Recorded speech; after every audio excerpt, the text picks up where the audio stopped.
12 वर्ष पालीमध्ये राज्यस्तरीय एकांकिका स्पर्धा होत आहेत आणि आजपर्यंत कधीच हे कुठल्या राजकीय पक्षाच्या नावाखाली नाही तर प्रकाश देसाई सामाजिक व सांस्कृतिक प्रतिष्ठान द्वारा पार पडल्या जातात.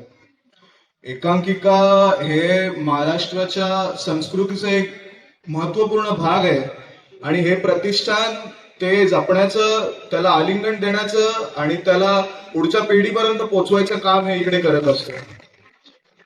एखाद्या सिनेनाट्य कलाकाराच्या आयुष्यात एकांकिका म्हणजे एक फाउंडेशन असतं, एक बेस असतं.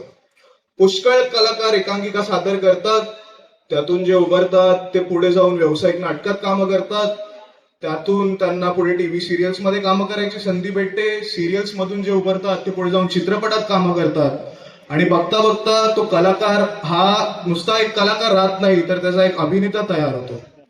ही अशी एका कलाकाराच्या आयुष्यात ही अशी एक शिडी असते आणि त्या शिडीची पहिली पायरी म्हणजेच एकांकिका स्पर्धा. जेव्हा हे प्रतिष्ठान स्थापित झालं, जेव्हापासून पालीत एकांकिका स्पर्धा आयोजित व्हायला लागल्या तेव्हा मी फार लहान होतो. म्हणजे मला असं वाटतंय मी केवळ 3 ते 4 वर्षांचा असेन जेव्हापासून ह्या स्पर्धा चालू झाल्या, त्यामुळे मला फारसं काही कळायचं नाही. पण एवढं मात्र नक्की की वर्षानुवर्ष माझ्या डोळ्यांसमोर एकांकिका सादर होत असताना आणि मी ते पाहताना माझ्या मनात त्याच्यासाठी एक आवड, एक आकर्षण निर्माण झालं आणि मला ही खात्री आहे की हे फक्त माझ्या मनातच नाही तर इकडे उपस्थित असलेल्या प्रत्येक पालीकराच्या मनात तीच आवड आणि तेच आकर्षण हे या प्रतिष्ठानाने निर्माण केलंय. आजपर्यंत कित्येक एकांकिका आणि व्यावसायिक नाटकं ही प्रकाश देसाई प्रतिष्ठानाने पाली इथे घडवून आणली.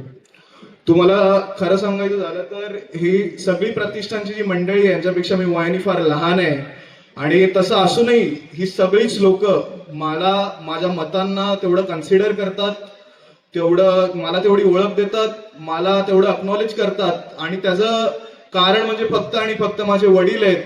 त्यामुळे मी एवढंच देवापुढे फक्त एवढीच प्रार्थना करीन की हा जो वारसा त्यांनी उभारलाय हा पुढे नेण्याची संधी तर मला दिलीच आहे, पण त्याच्यासोबत त्याची क्षमता आणि तेवढं धैर्यही मला लाभू दे.